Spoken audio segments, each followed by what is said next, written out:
اور F C کے جو لوگ ہیں میں ان سے کہنا چاہتا ہوں کہ کلمہ تو آپ نے بھی رسول اللہ کا پڑھا ہے، کلمہ ہم نے بھی رسول اللہ کا پڑھا ہے، اور ہم یہاں کوئی توڑ پھوڑ بھی نہیں کر رہے.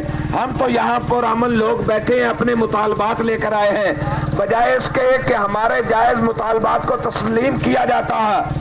اور عمران خان تم سوچو کہ آج تم نے ملک کو کس نہج پر پہنچا دیا ہے. کلمہ پڑھنے والی ہماری فورسز ہیں، کلمہ پڑھنے والے حضور کے غلام ہیں، انہیں تم نے لا کے آمنے سامنے کھڑا کر دیا ہے. اور یاد رکھنا اب تک جتنے ہمارے ساتھی زخمی ہوئے ہیں، خون کے ہر قطرے کا جو ہے وہ ذمہ دار آپ ہیں، وہ آپ کی گردن پر ہے. اور ہم تو حضور کے لیے جانیں لے کر آ گئے ہیں، اور اگر ایک بھی ساتھی شہید ہوتا ہے تو اس کا خون بھی تمہاری گردن پر ہوگا، اور قیامت تک تمہیں تاریخ کبھی معاف نہیں کرے گی، اور تمہارا نام ظالموں میں لکھا جائے گا. اور جو ان فورسز کو لیڈ کر رہے ہیں، میں ان سے بھی کہنا چاہتا ہوں کہ آپ اگر آپ سے پوچھا جائے کہ آپ کن پہ سیل برسا رہے ہو، کن پہ گولیاں چلا رہے ہو، تو تمہارے پاس کیا جواب ہوگا سوائے اس کے کہ شرمندگی ہو، اور کوئی جواب نہیں. اور اگر آج دنیا میں جواب نہیں ہے تو بتائیں کر رسول اللہ کے سامنے کون سا منہ لے کر جاؤ گے.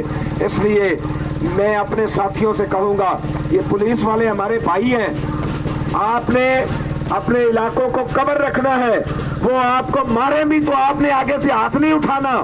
ہم تو پرامن احتجاج کے لیے یہاں پر آئے ہیں، بجائے اس کے کہ ہمارے مطالبات کو تسلیم کیا جاتا. آپ لوگ حکومت جو ہے وہ بدماشی اور غنڈہ گردی پہ اتر آئی ہے، تو یہ بدماشی سدا نہیں چلنے والی.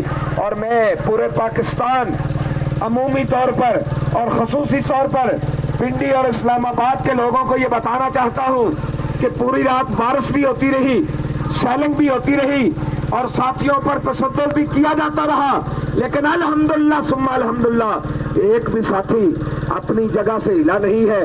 تو آپ نے بھی تو حضور کی بارگاہ میں جواب دینا ہے، منہ دکھانا ہے. اٹھیں، میدان عمل میں آ جائیں، اور جب آپ آئیں گے تو انشاءاللہ العزیز پھر رنگ ہی اور ہوگا. من سب نبیًا اور ڈیوٹی کرنا رہا تہاڈی بھی واہ واہ، حضور دے غلاموں تہاڈی بھی واہ واہ. سبحان اللہ.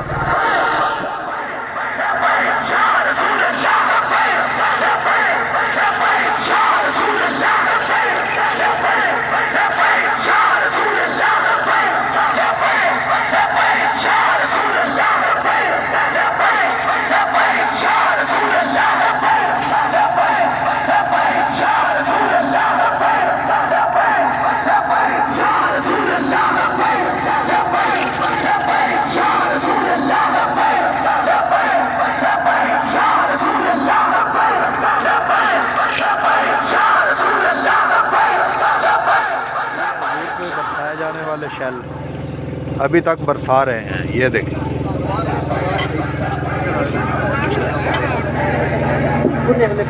اور جو میٹرو سائڈ والا